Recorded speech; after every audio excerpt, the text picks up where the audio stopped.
Buenos días amigos. En un esfuerzo para ver cómo puedo publicar estos mensajes en YouTube un poquitico más rápido, estoy haciéndolo yo mismo, así que tal vez tenga algunos problemas, tengan paciencia con eso. También tengan paciencia con el español mío, que no es mi primer lenguaje, y desgraciadamente hay veces que me trabo y digo boberías que tal vez a ustedes les parezcan boberías. Tengo unos temas muy importantes que compartir con ustedes. Estamos viendo en estos momentos los actores en el drama final de Daniel 7 y 8 tomando sus posiciones. Vemos a los Estados Unidos con Inglaterra, el león con alas de águila de Daniel 7. Vemos el oso. ¿Quién es el oso? Rusia. Vemos el leopardo, China. Y vemos la bestia terrible y espantosa que era diferente de todas las otras bestias, el mercado común europeo. Son los cuatro poderes que vienen al mundo en estos momentos. Y finalmente el papado, que es el cuerno pequeño, el hombre del pecado, etcétera. Vamos a cubrir todo eso.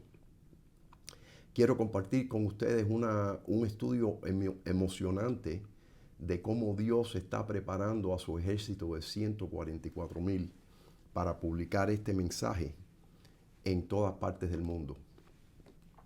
El mensaje se titula Las dos tablas de piedra, escritas con el dedo de Dios, pronto serán reveladas como un testimonio al mundo. En este mensaje responderemos 4 preguntas. Dios usó 40 hombres y le demoró 1500 años para escribir la Biblia. ¿Por qué cuando llegó a los 10 mandamientos, Dios decidió escribir los 10 mandamientos con su propio dedo? Vamos a ver eso, vamos a contestar esa pregunta. ¿Dónde están estas dos tablas escondidas en estos momentos que no la hemos visto desde que se escondieron 600 años antes que viniera Cristo? ¿Cuándo revelará Dios estas dos tablas al mundo? Y la parte más interesante de todas, que creo que va a ser súper excitante para ustedes, ¿cómo va a revelar Dios estas tablas al mundo? En otras palabras, ¿por qué? ¿Dónde? ¿Cuándo? ¿Y cómo? Algunas de las cosas que van a escuchar posiblemente no lo han escuchado antes en un sermón. No es porque yo sea más inteligente que otras personas, es porque ahora con Google, con YouTube, con el Internet, tenemos acceso a documentos que no teníamos antes. Y por eso podemos hacer estos estudios que son diferentes de lo que hemos hecho anteriormente. Este mensaje contiene información sobre 5 libros muy importantes en la Biblia, que Elena White tuvo una visión donde ella vio estos 5 libros siendo estudiados por los ministros, sus familias y sus hijos. Vamos a estudiar estos 5 libros, no los hemos estudiado antes. Si Dios elige que el pueblo de Él va a ser liberado al final del año sabático, en el año 2022, entonces el comienzo del período profético de 1260 días, 42 meses, o tiempo imitado un tiempo, mencionado 7 veces en las Escrituras, está a punto de comenzar y poco después, en mi opinión, la ley dominical se promulgará en los Estados Unidos de América. También estudiaremos el cierre del tiempo de gracia para el pueblo de Dios. Hemos sido advertidos en la página 261 de Maranatha de la siguiente forma.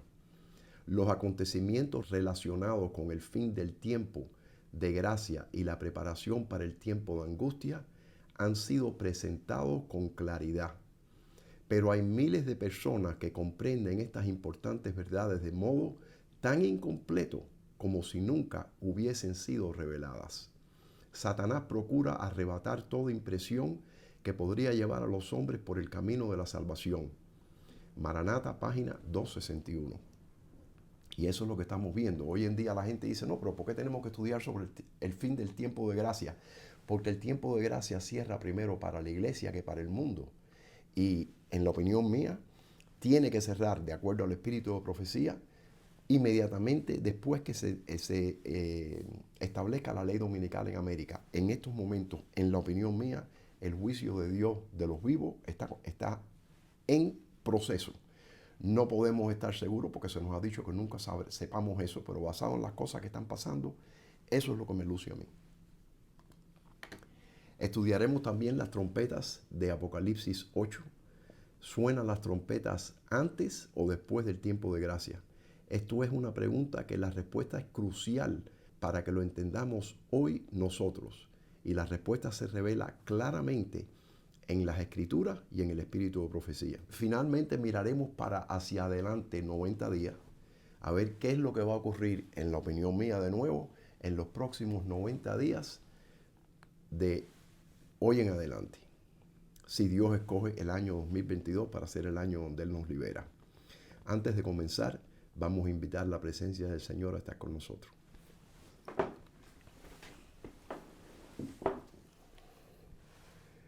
Querido Padre, gracias de nuevo por las herramientas que tú nos has dado hoy en día para poder proclamar este mensaje.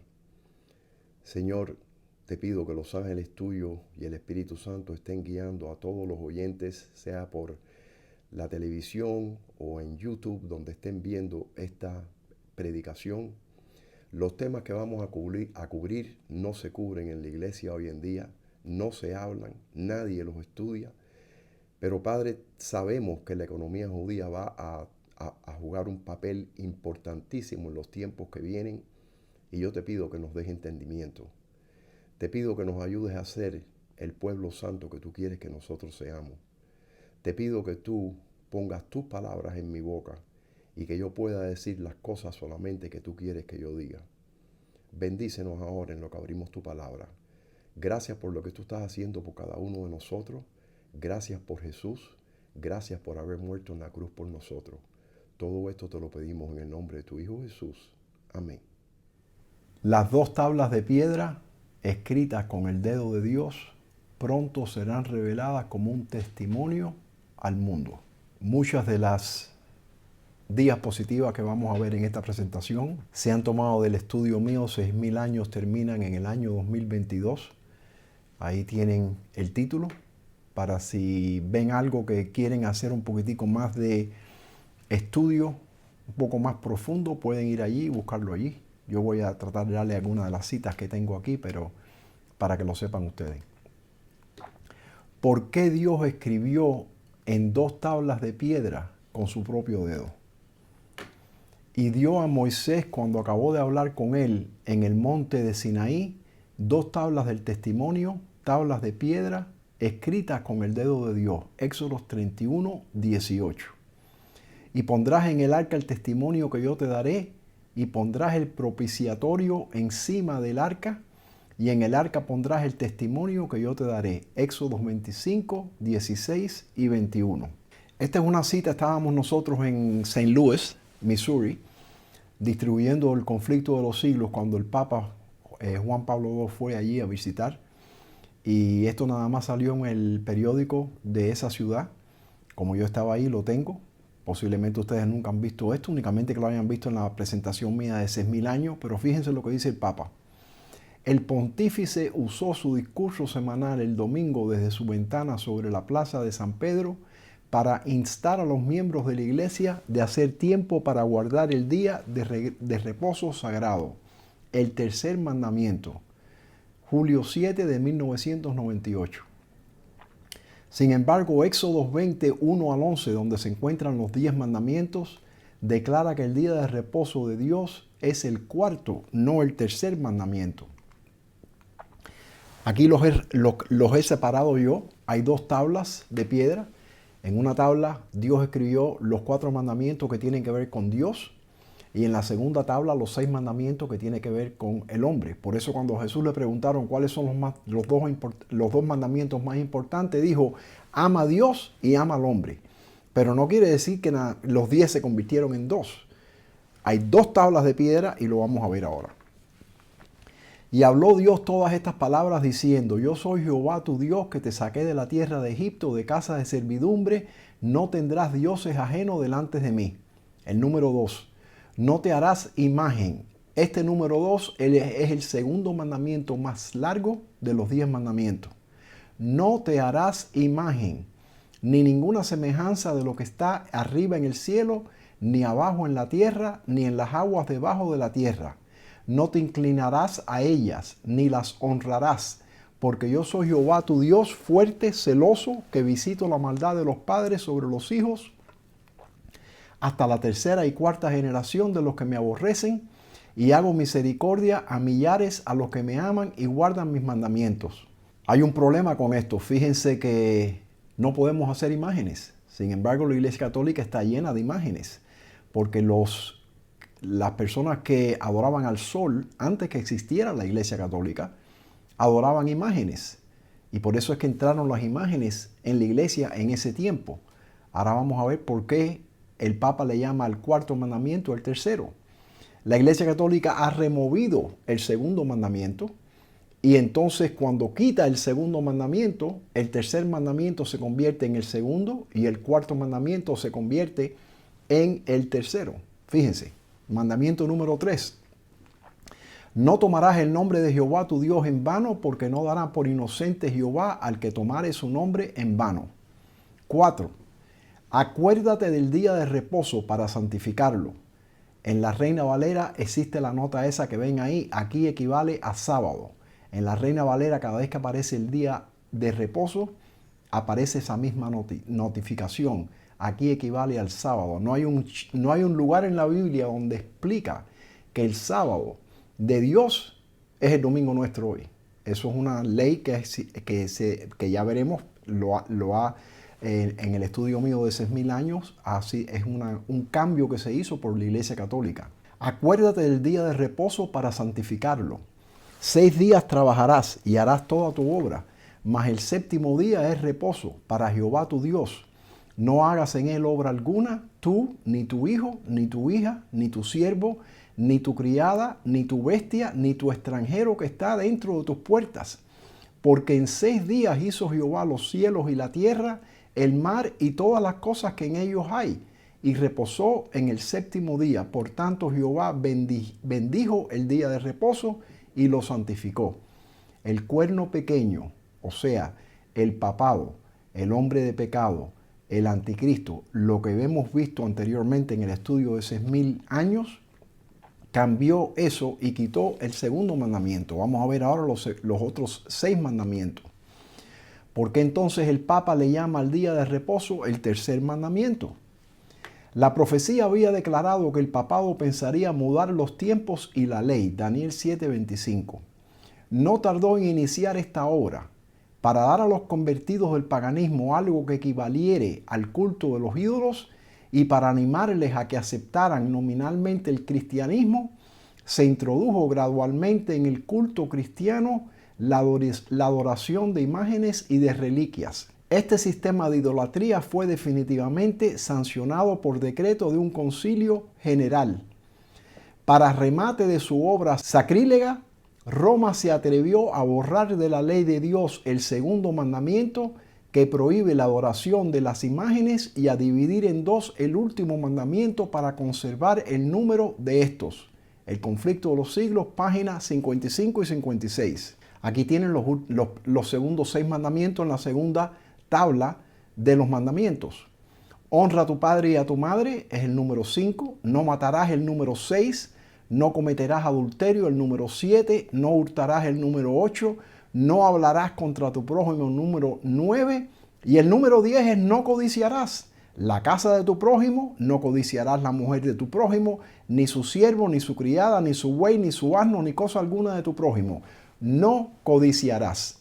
El problema es que el catecismo católico le llama al número 9, como ahora nada más había 9 mandamientos, cuando quitan el número 2, entonces cogen el 10 y lo separan en 2. Al 9 no codiciarás la casa de tu prójimo, y al 10 no codiciarás la mujer de tu prójimo. Aquí vemos, esto es de febrero 6 de 2019. Fíjense lo que tengo ahí. Este es el Papa Francisco y dice: el Papa admite el abuso clerical de monjas, incluyendo la esclavitud sexual.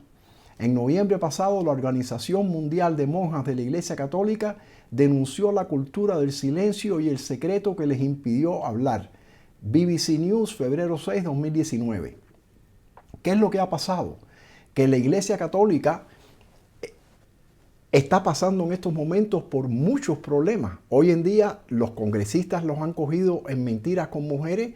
los senadores, los actores de cine, todo esto está saliendo en las películas, en las noticias, y ahora de pronto las monjitas dicen, nosotros no hemos podido hablar por cientos de años, pero ahora estamos dispuestas a hablar. Tenían un voto de secreto, pero ahora están dispuestas a hablar y ahora está saliendo este problema para afuera.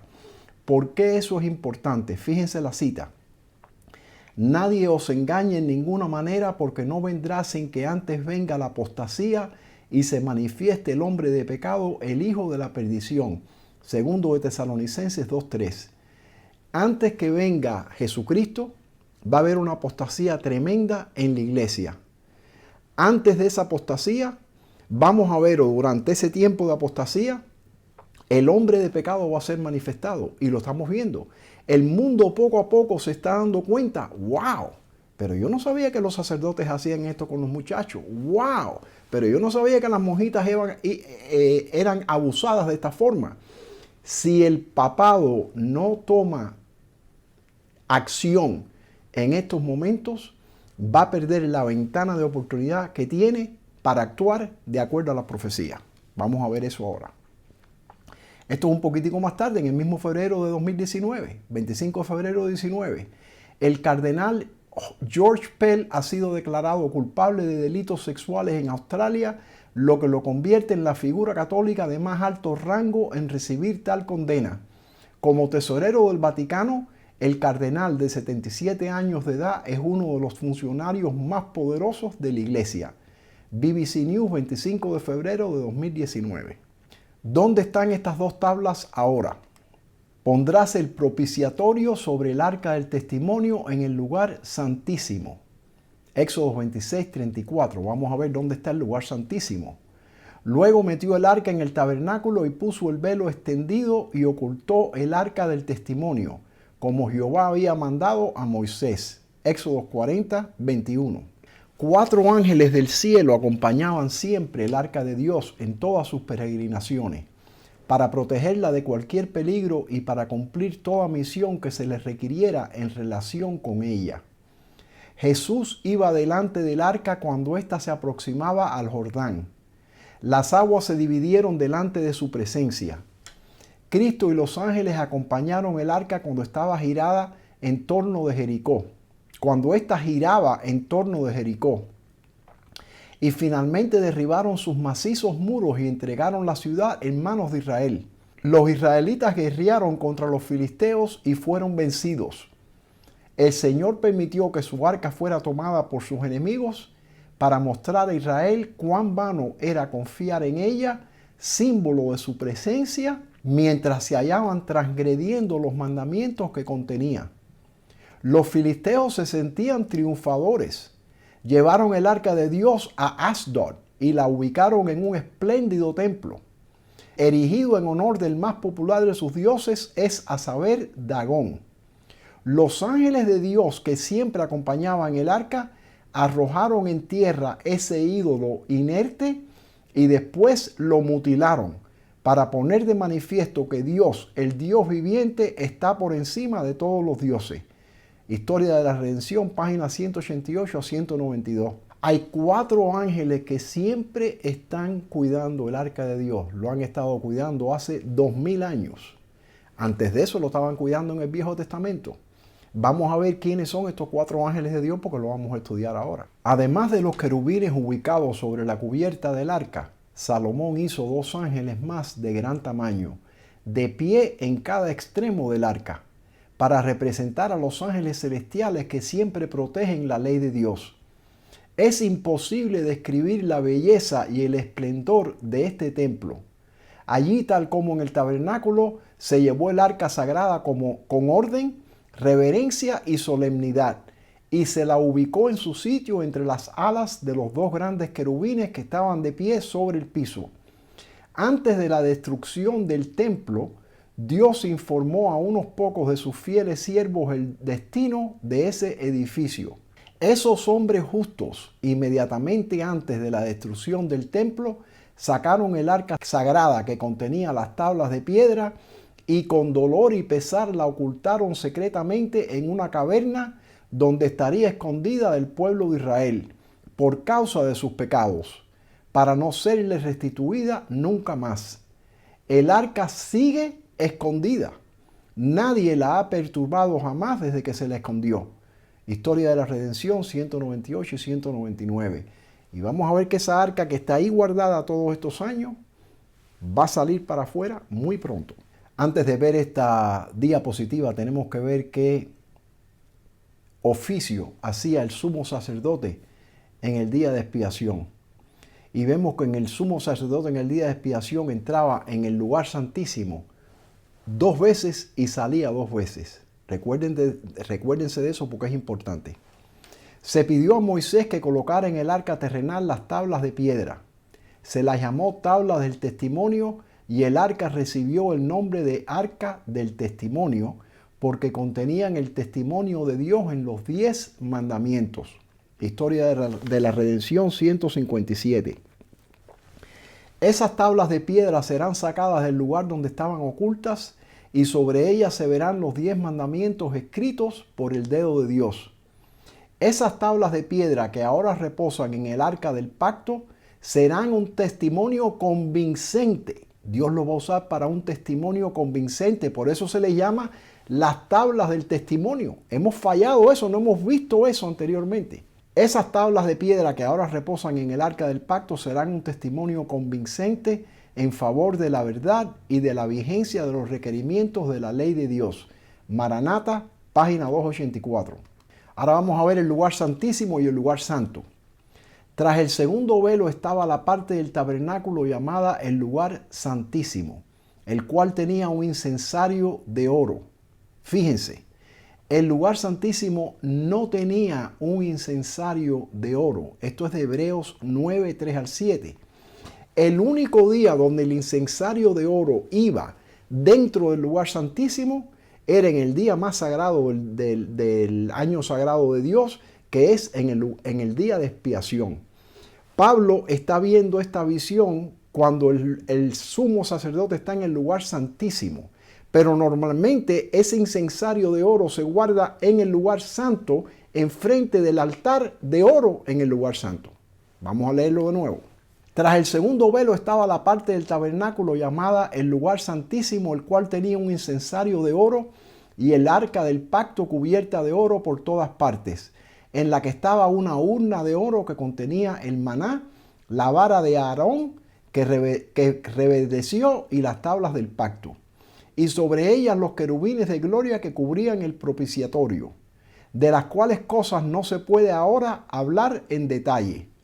Y así dispuestas estas cosas, en la primera parte del tabernáculo entraban los sacerdotes continuamente para cumplir los oficios de culto, pero en la segunda parte, o sea, en el lugar santísimo, solo el sumo sacerdote una vez al año, no sin sangre, la cual ofrece por sí mismo y por los pecados de ignorancia del pueblo.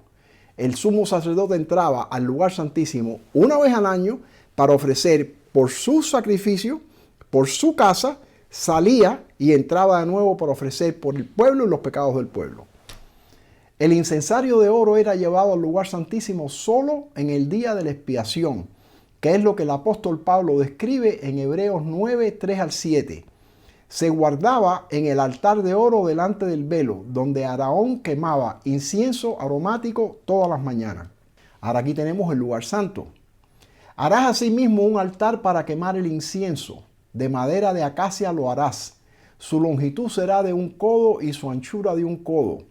Será cuadrado y su altura de 2 codos, y sus cuernos serán parte del mismo, y lo cubrirás de oro puro, por eso se le llama el altar de oro.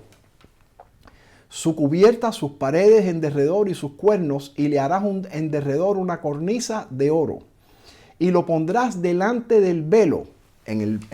Estaba el lugar santo, estaba el lugar santísimo, y entre los dos había un velo que lo separaba. Y lo pondrás delante del velo que está junto al arca del testimonio, delante del propiciatorio que está sobre el testimonio, donde me encontraré contigo.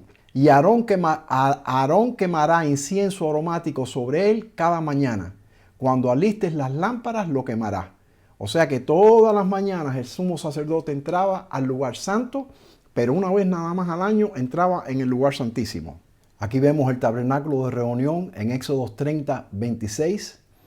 Fíjense en el tabernáculo, en la fuente donde se limpiaba el sacerdote antes de entrar en el tabernáculo, en el altar del sacrificio y en el atrio. Aquí vemos el lugar santísimo, vemos el lugar santo y vemos el atrio. En el lugar santísimo estaba el arca del testimonio con los 10 mandamientos dentro. En el lugar santo estaba el segundo velo que separa al lugar santísimo del lugar santo. Y fíjense que está el altar de oro allí contra ese velo. Y arriba de ese altar de oro es donde estaba el incenciario de oro. Estaba también el pan de la proposición, la mesa del pan de la proposición y el candelero de oro puro. Fíjense dónde está el norte y dónde está el este. Se entraba por el este para tener la espalda hacia el sol y el lugar santísimo estaba al oeste. Ahora vamos a ver esto y pongan atención aquí porque esto es un poquitico complicado, pero cuando lo hacemos despacito lo podemos ver claro. Fíjense que aquí el sumo sacerdote entra y sale 2 veces al lugar santísimo. Y hará traer a Aarón el becerro que era para expiación suya y hará la reconciliación por sí y por su casa. Y degollará en expiación el becerro que es suyo. Después tomará un incensario lleno de brasas de fuego del altar delante de Jehová y sus puños llenos del perfume aromático molido y lo llevará detrás del velo, o sea, el lugar santísimo.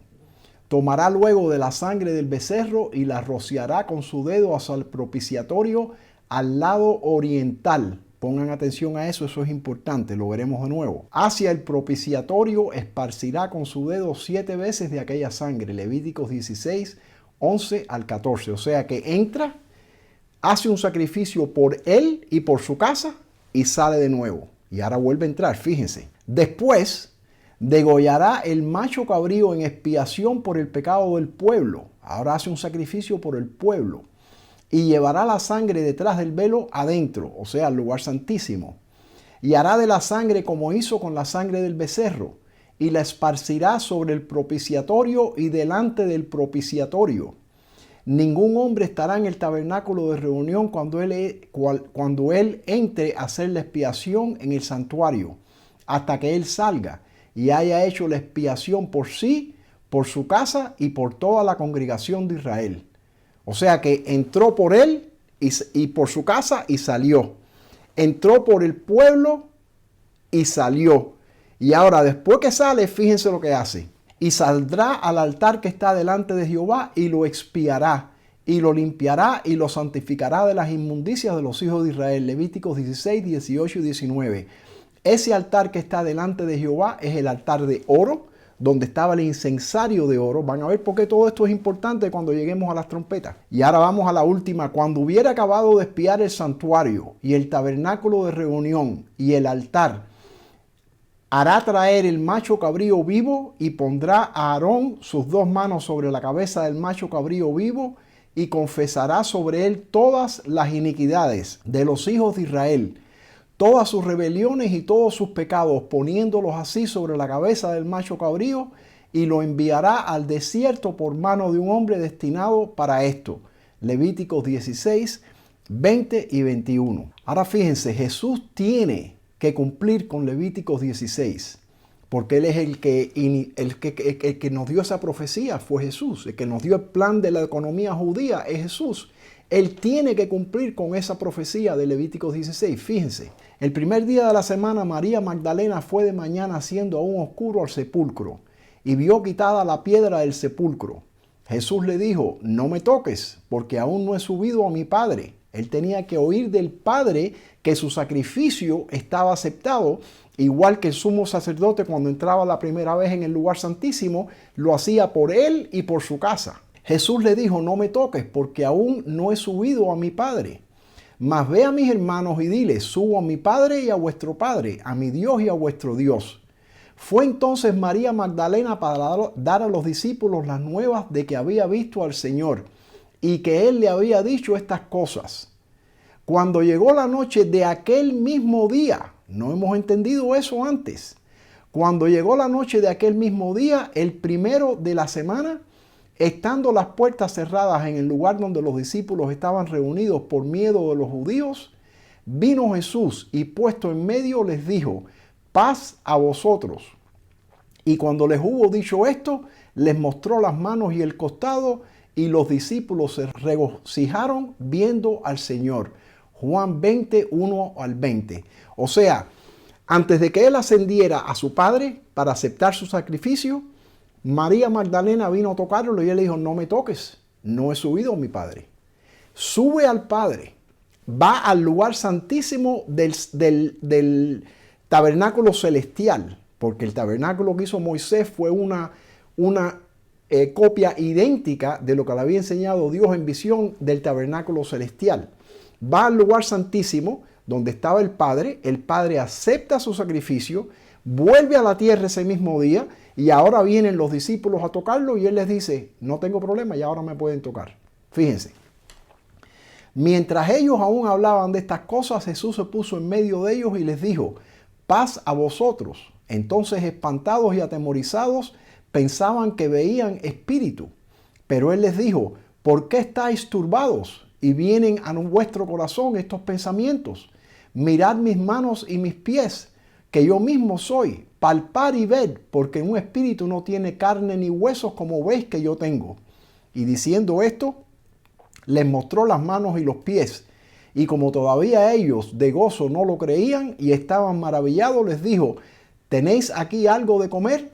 Entonces le dieron parte de un pez asado y un panal de miel, y él lo tomó y comió delante de ellos. Lucas 24, 36 al 43. Fíjense la nota mía. Al igual que el sumo sacerdote en Levíticos 16, 11 al 14, entró en el lugar santísimo y ofreció la sangre del becerro por sí y por su casa, Jesús no permitió que María lo tocara hasta que él oyó de su Padre que su sacrificio había sido aceptado. Jesús rápidamente ascendió a su Padre, rodeado de su gloria en el lugar santísimo del santuario celestial, para recibir su aprobación. Ese mismo día él regresó a la tierra y luego permitió a que sus discípulos le tocaran. Después de su ascensión por segunda vez, ministró en el lugar santo del santuario celestial hasta el gran día de expiación, el 22 de octubre de 1844, cuando entró en el lugar santísimo por segunda vez para continuar su ministerio para el pueblo. Si ustedes van y le preguntan a un pastor hoy en día, pastor, ¿cuántas veces entró Jesús en el lugar santísimo? Le dice, no, él nada más ha entrado una vez, en octubre 22 de 1844. No hemos entendido eso, ni lo ha entendido nadie hasta ahora, hasta hace poco. ¿Por qué? Porque aunque Elena White lo había declarado, nadie pudo poner el rompecabezas junto hasta que lo vemos poco a poco en una presentación como esta.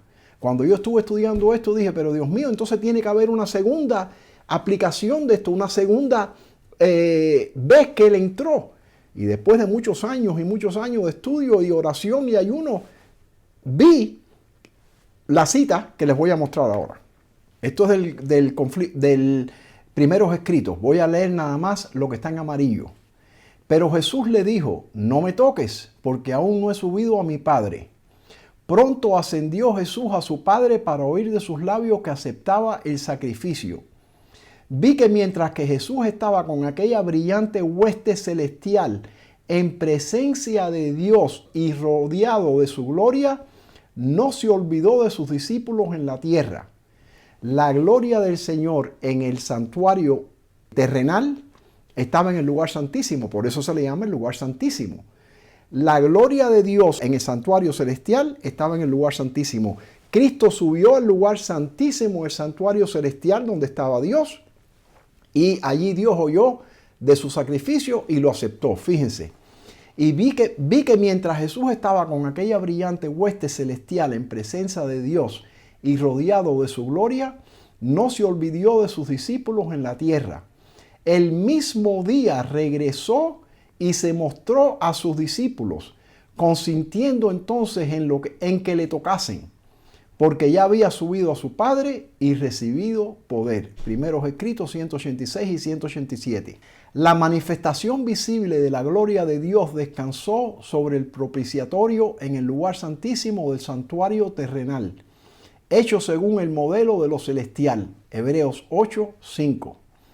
Tras el segundo velo estaba la parte del tabernáculo llamada el lugar santísimo, el cual tenía un incensario de oro y el arca del pacto cubierta de oro por todas partes, en la que estaba una urna de oro que contenía el maná, la vara de Aarón que reverdeció y las tablas del pacto, y sobre ella los querubines de gloria que cubrían el propiciatorio, de las cuales cosas no se pueden ahora hablar en detalle. Hebreos 9, 3 y 5. Fíjense la palabra gloria allí y la palabra gloria en primeros escritos, y fíjense ahora la palabra gloria en el conflicto de los siglos. Y más allá del segundo velo estaba la Santa Chicaina, la manifestación visible de la gloria de Dios, ante la cual solo el sumo sacerdote podía entrar y sobrevivir. El conflicto de los siglos, página 466. De acuerdo a Levíticos 16, 17, una vez que el sumo sacerdote salía por segunda vez del lugar santísimo, se detenía en el lugar santo en el altar de oro del incienso. Van a ver por qué todo esto es importante. Estamos dando la fundación para que comprendan las cosas que van a pasar ahora muy pronto en el futuro. Se detenía en el lugar santo en el altar de oro del incienso, el altar que estaba delante de Jehová, Levítico 16, 18, y hacía una expiación. Es durante este tiempo de tardanza que las plagas están cayendo sobre la tierra. Van a ver ahora esa cita. Un año antes del final del período profético de 1335 días de Daniel 12, el tiempo de gracia cerrará para la familia humana. Nadie sabe cuándo ocurrirá este evento, pero basado en Levíticos 16, podemos estar seguros de que tendrá lugar durante el día de expiación. ¿Por qué? ¿Y por qué un año antes? Vamos a verlo ahora. El sumo sacerdote terrenal en Levíticos 16, 20 y 21, después de salir del lugar santo, salía al atrio exterior y ponía sus dos manos sobre la cabeza del macho cabrío vivo y confesaba sobre él todas las iniquidades de los hijos de Israel y lo enviaba al desierto por mano de un hombre destinado para esto. En Levíticos 16, el sumo sacerdote sale del lugar santísimo en el día de expiación y coloca todos los pecados sobre la cabeza del macho cabrío en el mismo día de expiación. En el cumplimiento final de Levíticos 16, en el futuro, ambos eventos no pueden ocurrir simultáneamente. De lo contrario, las plagas solo durarían un día. Para cumplir con Levíticos 16, Jesús debe abandonar el lugar santísimo en el día de expiación. Tiene que ser en el día de expiación. El momento en que Él sale, las plagas comienzan. Y en el día de expiación, un año después, por eso que las plagas tienen que durar por lo menos un año, en el día de expiación, un año después, Jesús colocará todos los pecados sobre la cabeza de Satanás, que está simbolizado en Levíticos 16, 21 y 22 como el macho cabrío vivo. Al salir Jesús del lugar santísimo, una tenebrosa nube cubrió entonces a los habitantes de la tierra. Ya no había mediador entre el hombre culpable y un Dios ofendido. Era imposible que fuesen derramadas las plagas mientras Jesús oficiase en el santuario. Pero al terminar su obra allí y cesar su intercesión, nada detiene ya la ira de Dios que cae furiosamente sobre la desamparada cabeza del culpable pecador. Detúvose un momento Jesús en el departamento exterior del santuario celestial. ¿Se acuerdan que en Levítico 16 sale del lugar santísimo por la segunda vez y va a hacer una expiación enfrente del altar de oro con el incensorio de oro? Detúvose un momento Jesús en el departamento exterior del santuario celestial y los pecados confesados mientras Él estuvo en el lugar santísimo fueron asignados a Satanás, originador del pecado, quien debía sufrir su castigo.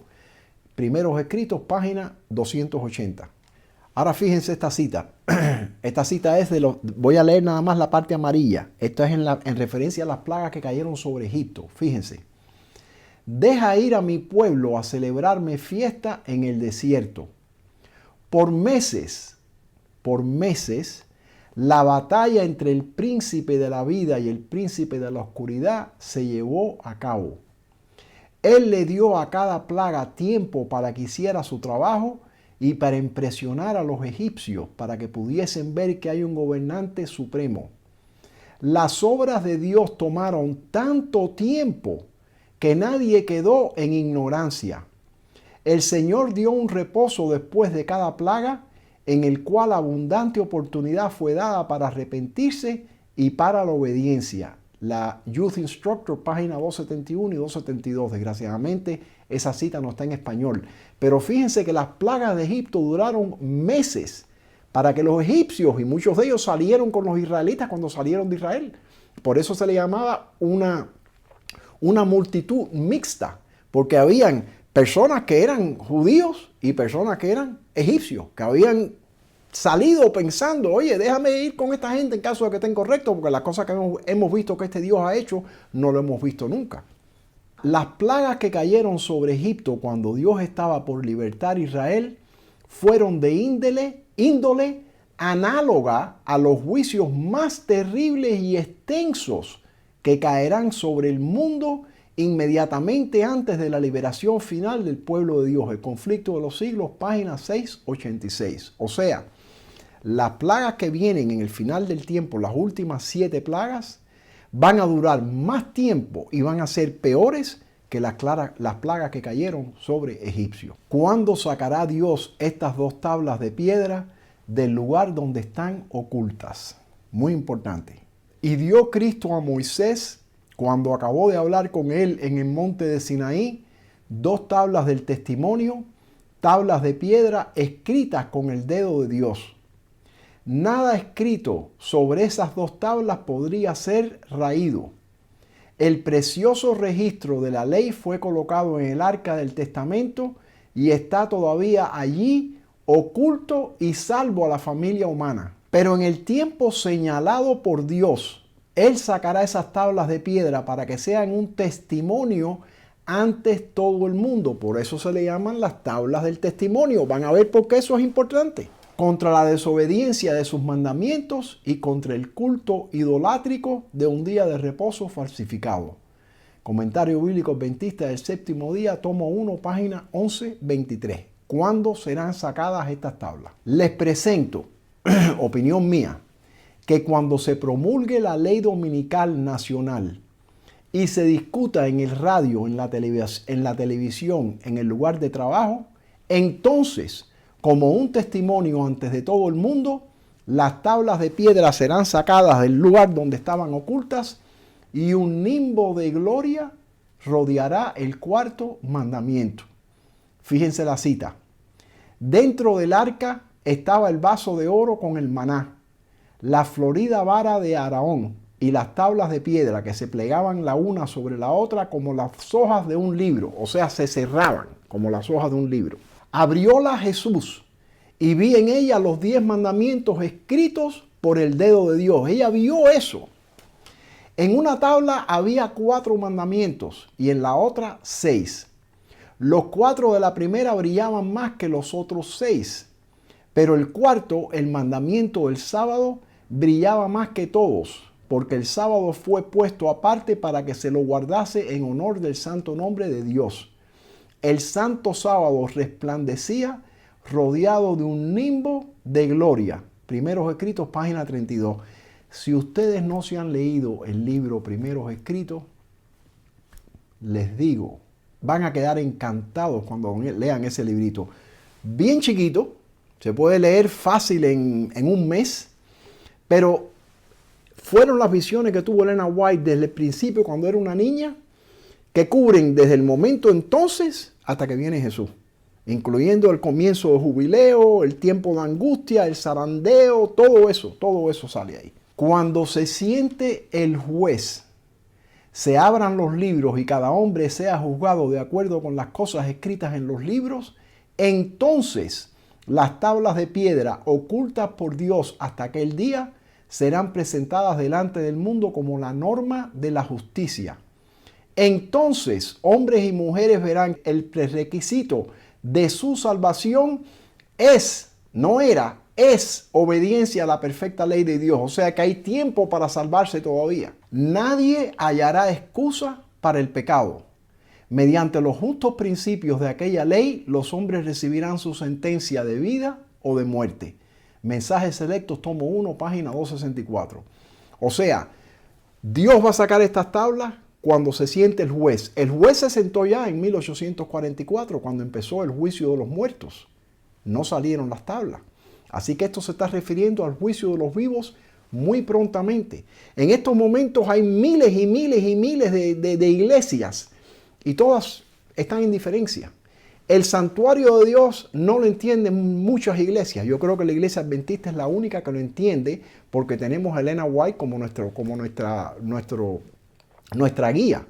Pero viene un momento cuando de pronto Dios va a sacar estas tablas para afuera y las personas que han estado titubeando, bueno, pero ¿y a quién creo? ¿Al pastor mío o a la Biblia o esto o lo otro? Van a ver, óyeme, estas tablas se escribieron con el dedo de Dios y le escribió Dios mismo para que nosotros tuviéramos en consta de lo que está pasando. Ahora esto es una cosa que no hemos visto como iglesia. Se van a quedar asombrados con esto. Los 10 mandamientos, conocidos como las 2 tablas del testimonio. Ahí tienen las citas, Éxodo 31, Éxodo 25 y Éxodo 40. Fueron guardados dentro del arca, también conocida como el arca del testimonio. Éxodo 26, 39 y 40. Que fue guardado en el lugar santísimo. Hebreos 9, 1 al 4.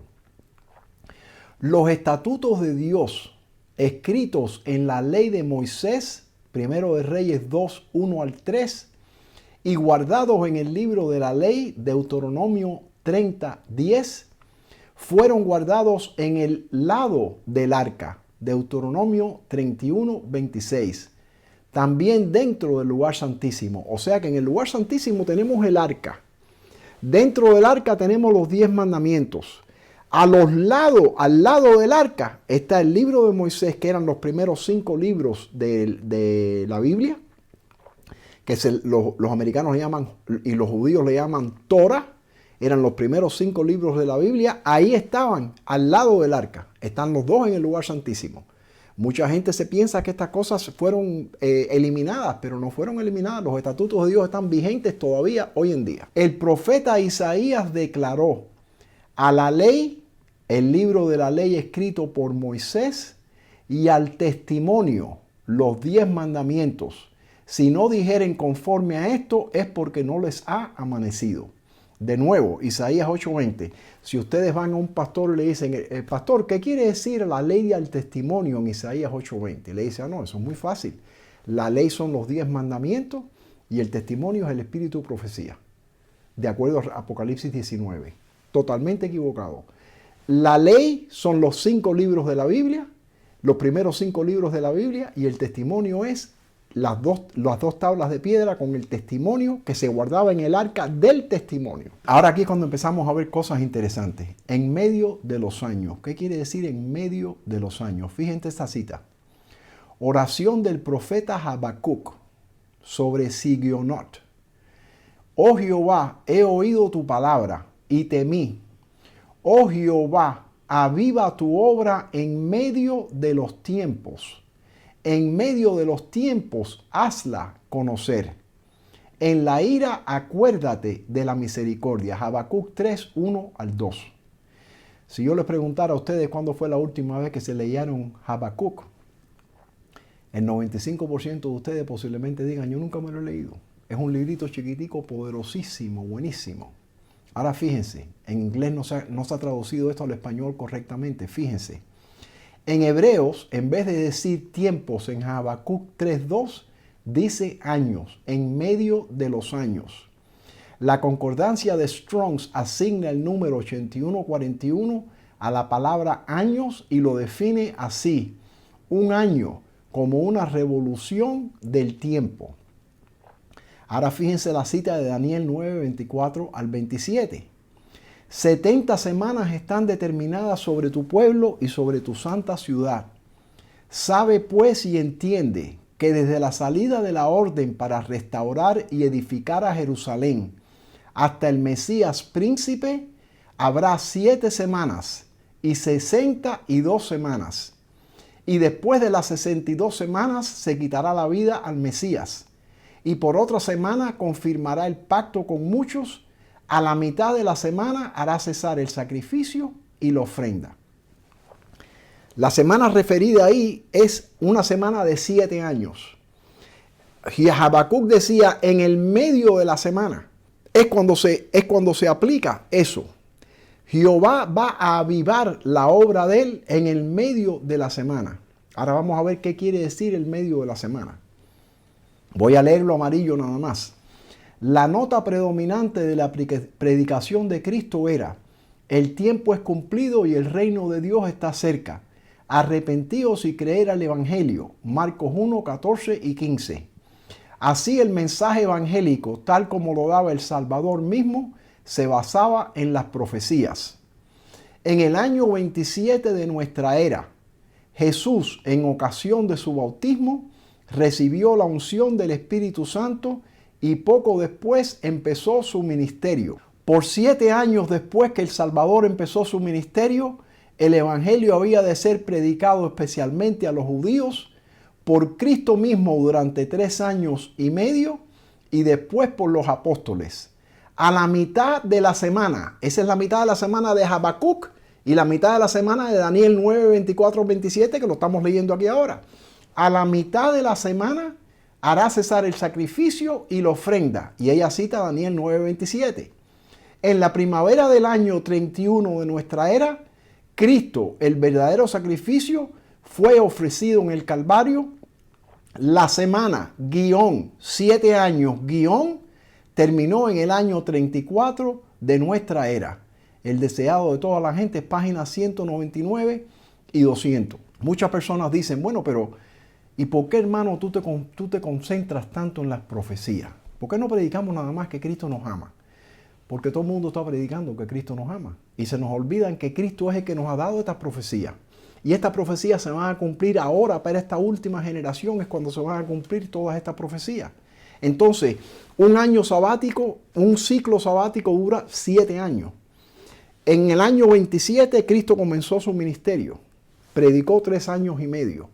Cristo le ha dado a Satanás el mismo periodo de 3 años y medio, lo vamos a estudiar ahora, para que Satanás pueda predicar su mensaje de falso a un mundo que se va a perder. El ministerio de Cristo duró 3 años y medio. A la mitad de la semana, en el año 31, empezó en el 27, 3 años y medio en la primavera del 31, muere Cristo en la cruz, 3 años y medio más tarde, cierra el tiempo de gracia para los judíos. Por eso se llama la mitad de la semana. Lo mismo pasó en 1844. 1840 fue el comienzo de un año, de un ciclo sabático. 1844 fue la mitad de la semana. 1847 terminó ese ciclo sabático. Si seguimos añadiendo 7 años, llegamos al año 2015. El comienzo de lo que yo creo que es el último ciclo sabático de 7 años. La mitad de la semana de ese ciclo sabático que empezó en el 2015 toma lugar en la primavera ahora de 2019 durante la fiesta de los panes sin levadura y los últimos 3 años y medio durante el cual Satanás va a perseguir al pueblo de Dios terminan en el día de expiación en el año 2022. Eso es lo que estamos estudiando. Esta es la diapositiva 709 en la predicación mía de 6.000 años que está en YouTube. Todos estos eventos están discutidos en esa predicación. Si no la han visto, les pido que la vean. Creo que van a quedar bien sorprendidos con lo que hay ahí. Pero fíjense el primero. Fíjate la nota que yo tengo ahí. 8 fechas bíblicas principales. Todas tuvieron lugar en años sabáticos o años de mitad de la semana. Todas se encuentran en el conflicto de los siglos. Mueve alguna un año y todas se desmoronan. Esto no es coincidencia. Fíjense, la primera, en el año 457 a.C., el comienzo de la profecía más bíblica más larga en toda la Biblia, los 2300 años, ocurrió al final del año sabático, en el año 457 a.C. En el año 27 después de Cristo, Cristo comenzó su ministerio. En el año 31, la mitad de la semana, Cristo murió en la cruz. En el año 34, con el apedreamiento de Esteban, cerró el tiempo de gracia para los judíos. En el año 538, evento número 5, en el año 538, comenzó el reino papal de 1260 años, aplicándolo un año por día. Está explicado en la presentación mía de 6000 años. Comenzó en el año 538, le suman 7 años y 1260 días más tarde llegan al año 1798, el evento número 6, también en el conflicto de los siglos, también a final del año sabático. En 1840, el presentador Josiah Leach tuvo una predicación sobre el imperio otomano que se cayó, también está en el conflicto de los siglos, y entonces el número 8, 1844, a la mitad de la semana de un ciclo sabático, comenzó el día del juicio de los muertos. La pregunta es, ¿qué va a ocurrir a la mitad de la semana de 2019? Yo creo que muy pronto, después que comiencen estos 42 meses, la ley dominical nacional va a ser establecida en los Estados Unidos. Fíjense la cita esta mía. Como fue profetizado, Cristo murió en el medio de la semana. El juicio de los muertos también comenzó en la mitad de la semana, en el año 1844 después de Cristo. Pero hay una mitad de la semana en el futuro que es muy importante. Si Dios decide que la liberación tendrá lugar en el día de expiación en el otoño del año 2022, entonces contando 42 meses hacia atrás, llegaremos al comienzo del período profético de 2260 días de Daniel 12, 1 al 9. En la fiesta de los panes sin levadura, en la primavera de 2019 después de Cristo, en la mitad de la semana del último ciclo sabático. Si la primavera de 2019 es la mitad de la semana, entonces tenemos que contar 42 meses hacia atrás a partir de esa fecha y ver si tal vez algo ocurrió que debería habernos advertido de un juicio inminente. El 24 de septiembre de 2015, el Papa Francisco habló al Congreso de los Estados Unidos por primera vez en la historia de los Estados Unidos. Su discurso tuvo lugar en Yom Kippur, o el Día de la Expiación, Levíticos 23, 27, la más sagrada de todas las fiestas judías. Ese mismo día, el año sabático, que tiene lugar cada 7 años, estaba llegando a su fin, y un ciclo sabático nuevo de 7 años estaba comenzando. El año sabático siempre comienza y termina en el día de la expiación, Levíticos 25, 1 al 7. Los judíos celebraron Yom Kippur el 23 de septiembre en lugar del 24 de septiembre, basado en la luna nueva astronómica. Sin embargo, si seguimos la luna nueva visible de las Escrituras, el día de expiación tuvo lugar en el 24 de septiembre. O sea, los judíos, desgraciadamente, después que crucificaron a Cristo, quedaron en oscuridad. Dejaron de calcular la fiesta correctamente.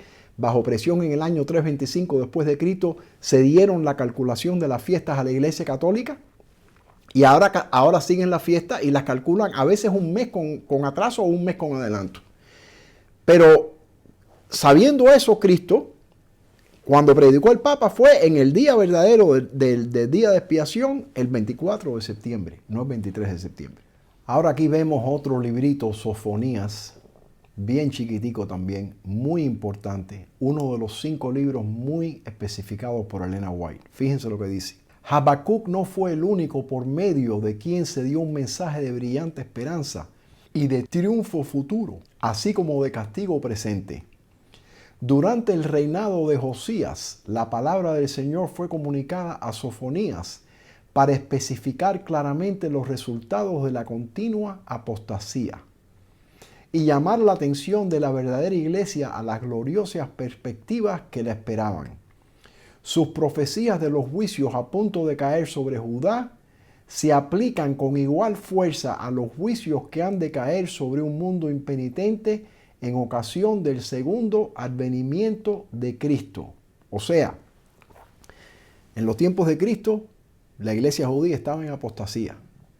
En los tiempos de hoy, la iglesia de Dios está en apostasía. Lo que predicaba Sofonías se aplicaba no solo a entonces, sino a nosotros ahora también. Ahora fíjense lo que dice este profeta. Congregaos y meditad, oh nación sin pudor, antes que tenga efecto el decreto. Estamos hablando del decreto de la ley dominical, fíjense. Y el día se pase como el tamo, antes que venga sobre vosotros el furor de la ira de Jehová, antes que el día de la ira de Jehová venga sobre vosotros. Y ella cita Sofonías 2, 1 al 3. Esta advertencia fue escrita por la señora White un día antes de su muerte, el 16 de julio de 1915. También se encuentra en Patriarcas y Profetas, página 287. Fíjense ahora. Los juicios de Dios están en nuestra tierra. El Señor vendrá pronto. En el fuego y la inundación y el terremoto está advirtiendo a los habitantes de la tierra de su pronto acercamiento. Oh, que el pueblo conozca el tiempo de su visitación. El tiempo de los juicios destructores divinos es tiempo de gracia para aquellos que no han tenido oportunidad de conocer la verdad. El Señor los mirará con amor. Su corazón compasivo es conmovido. Su brazo está todavía extendido para salvar. Mientras que la puerta ya está cerrada para aquellos que rehusaron entrar. Se acerca la gran crisis de la historia de este mundo, cuando cada movimiento en el gobierno de Dios será vigilado con intenso interés y una aprensión indecible. Los juicios de Dios seguirán en rápida sucesión. Incendios, inundaciones y terremotos, con guerra y derramamiento de sangre. Algo tremendo y decisivo pronto por necesidad tomará lugar. Los estatutos divinos han sido puestos a un lado. El tiempo pronto vendrá cuando Dios vindicará su autoridad insultada. Fíjense, esta cita se encuentra parcialmente y erróneamente traducida al español en los Testimonios para la Iglesia, tomo 9, páginas 78 al 80, donde dice, la puerta ya se cierra, en vez de la puerta ya está cerrada, que se encuentra en Testimonios para la Iglesia en inglés, página 97. O sea, los juicios de Dios están cayendo sobre la tierra ahora, pero van a caer mucho más frecuente y con más intensidad. Mientras que esos juicios están cayendo después que venga la ley dominical, la puerta ya ha cerrado para la iglesia de Dios. Y entonces, los que no han oído este mensaje antes todavía podrán salvarse, pero la iglesia de Dios no se podrá salvar. Muchas personas están la mayoría de la iglesia nuestra está bajo el pensamiento de que cuando venga la ley dominical es cuando salimos de las ciudades, cuando empezamos a prepararnos, cuando tenemos que ponernos en serio con el Señor. No es así, hermano. Lo que Dios tiene para predicar este mensaje a un mundo son 3 años y medio. De esos 3 años y medio, 1 año es después del tiempo de gracia. Así que hay 2 años y medio. Dios tiene que tener a 144,000, a una iglesia pura. Es el momento cuando nosotros tenemos que estar preparándonos para que la lluvia tardía caiga sobre nosotros. Sofonías todavía. Palabra de Jehová que vino a Sofonías. Destruiré por completo todas las cosas de sobre la faz de la tierra, dice Jehová. Destruiré los hombres y las bestias. Extenderé mi mano sobre Judá y sobre todos los habitantes de Jerusalén. Calla en la presencia de Jehová el Señor, porque el día de Jehová está cercano, porque Jehová ha preparado sacrificio y ha dispuesto a sus convidados. Y en el día del sacrificio de Jehová, ¿cuándo fue el sacrificio de Jehová? En la primavera, cuando murió en la primavera, en el día de la fiesta de los panes sin levadura. En el día del sacrificio de Jehová, castigaré a los príncipes y a los hijos del rey, y habrá que en aquel día, dice Jehová, voz de clamor desde la puerta del pescado y aullido desde la segunda puerta, y gran quebrantamiento desde los collados, un terremoto. Va a haber tremendo terremoto y va a castigar a los príncipes. ¿Y quiénes son los príncipes de la iglesia hoy en día? Los ancianos, los líderes que han dejado su mensaje. Aullad, habitantes de Mactés, porque todo el pueblo mercader es destruido. Destruidos son todos los que traían dinero. Se cae el stock market en el día del sacrificio de Jehová. No sabemos si es este que viene o tal vez el próximo, pero el stock market cuando se caiga se va a caer en ese momento. Destruidos son todos los que traigan dinero. Acontecerá en aquel tiempo que yo os escudriñaré a Jerusalén con linterna. ¿Qué quiere decir escudriñaré a Jerusalén con linterna? El juicio de los vivos que viene primero a la iglesia de Dios empieza o está ya caminando en esta fiesta mencionada por Sofonía. Y castigaré a los hombres que reposan tranquilos como el vino asentado, los cuales dicen en su corazón, Jehová ni hará bien ni hará mal. Sofonías 1, 1 al 12. En el día del sacrificio de Jehová. Jehová murió en la Pascua durante la fiesta de los panes sin levadura. La concordancia de Strong's en inglés asigna su número 2077 a la palabra sacrificio en Sofonías 1, 7 y 8. Así lo define. Una matanza, es decir, la carne de un animal. Por implicación, un sacrificio, la víctima o el acto. La víctima murió en el día de la Pascua. El acto del sacrificio tomó lugar en el día de la Pascua. Congregaos y meditad, oh nación, sin pudor, antes que tenga efecto el decreto. Esto es de Sofonía. Y el día se pase como el tamo, antes que venga sobre vosotros el furor de la ira de Jehová, antes que el día de la ira de Jehová venga sobre vosotros. Ahora fíjense cómo Elena White amarra Sofonías 2 con el decreto de la ley dominical. Fíjense.